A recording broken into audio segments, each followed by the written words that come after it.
सोचो, अगर मैं आपसे कहूँ कि आपका नेक्स्ट वेकेशन कितना एक्सपेंसिव होगा, आईफोन की प्राइस क्या होगी, या फिर इंडिया में पेट्रोल कितना महंगा होगा। इस सब का कनेक्शन सिर्फ इंडिया से नहीं बल्कि एक करेंसी से है, जिसका नाम है यूएस डॉलर।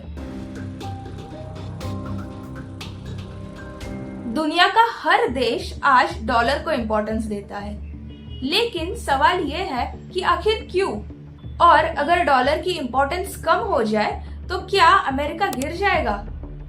आज एग्जैक्टली यही समझते हैं, बिल्कुल सिंपल भाषा में। आज मोस्ट इंटरनेशनल ट्रेड डॉलर में सेटल होता है। Even though middle east countries जो ऑयल ट्रेड कर रहे हैं, उनका पेमेंट भी डॉलर में होता है। This is called reserve currency, जिसका मतलब है दुनिया भर के नेशंस डॉलर अपने पास स्टोर करके रखते हैं बिकॉज उसमें उनका ट्रस्ट होता है। मतलब एक करेंसी जिससे दुनिया भर की कंट्रीज अपने पास स्टोर करके रखती है, क्योंकि उसमें उनका ट्रस्ट होता है। पर ये डॉलर इतना पावरफुल बना कैसे? ये कहानी शुरू होती है 1944 में, जब वर्ल्ड वॉर 2 खत्म होने वाला था।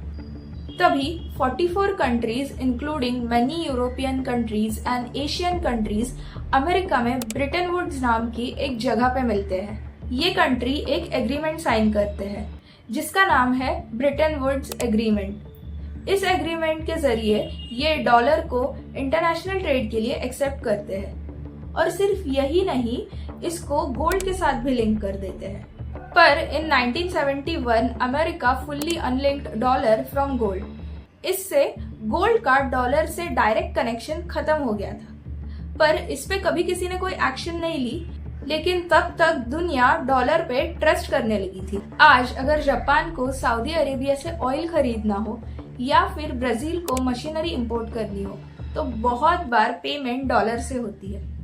इसलिए बहुत सारे कंट्रीज अपने सेंट्रल बैंक में डॉलर रिजर्व करके रखते हैं। लेकिन इसका सबसे बड़ा रीजन है ट्रस्ट। लोगों को लगता है कि अमेरिका का मार्केट बड़ा है, ट्रांसपेरेंट है और स्टेबल है। अगर किसी कंट्री पे कोई प्रॉब्लम आई या फिर इमरजेंसी आई तो डॉलर एसेट्स बेचना कंपैरेटिवली इजी होता है। इसलिए बहुत सारे इन्वेस्टर्स अनसर्टेनिटी के टाइम डॉलर की तरफ भागते हैं। बट व्हाट इफ डॉलर की पावर कल खत्म हो जाए? ये ओवरनाइट नहीं होगा, बल्कि इस प्रोसेस को सालों लग सकते हैं। अगर कंट्रीज धीरे धीरे यूरो या चाइनीज युआन या अपनी लोकल करेंसी में ट्रेड करने लगे तो डॉलर की डिमांड कम हो सकती है।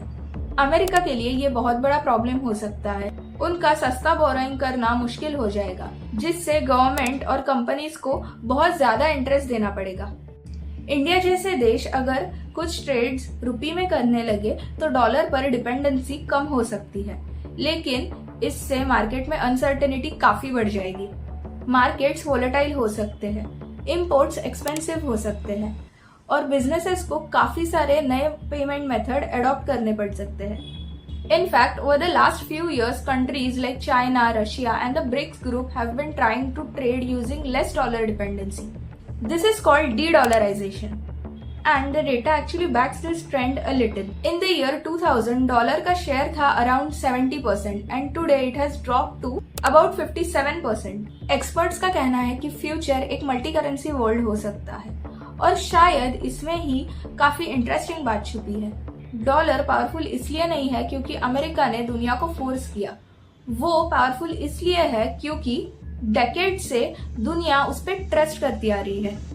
So basically, a country that never even sits in your wallet is deciding your next travel plan, your EMI, and even your country's economic mood. A currency's real value is actually the value of trust. And the day that trust shifts, पूरा financial market बदल जाएगा। तो मुझे comment section में बताओ, अगले 5 सालों में कौन सी ऐसी करेंसी है जो डॉलर को कंपटीशन दे सकती है, और क्यों? अगर वीडियो अच्छा लगे तो इसे लाइक करो, शेयर करो और चैनल को सब्सक्राइब करो। मिलते हैं नेक्स्ट वीडियो में। बाय।